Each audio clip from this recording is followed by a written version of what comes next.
Weh,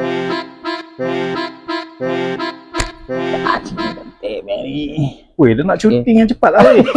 Aku tak gerak, aku tengah susun ni. Okey, Han.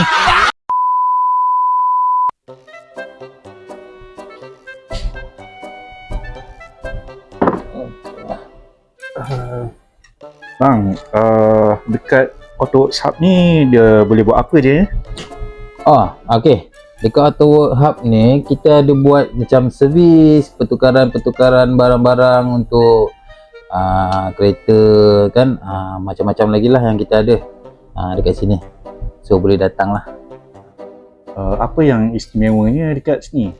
Okey, yang istimewanya dekat sini kita ada membuat free check up. Bermakna kita akan cek kereta anda dengan percuma, dan yang mana perlu ditukar kita akan tukarkan.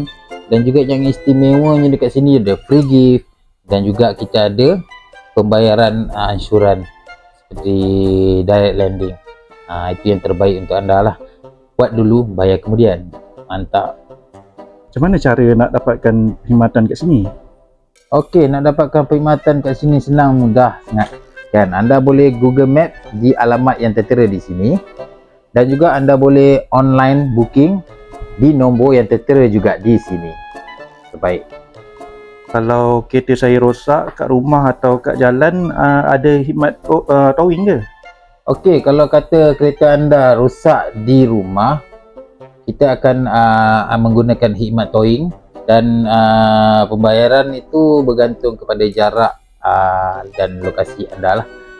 Itu semua kita akan selesaikan. Apa-apa pun, jom datang beramai-ramai ke Auto Workshop Kelana Jaya. Mantap.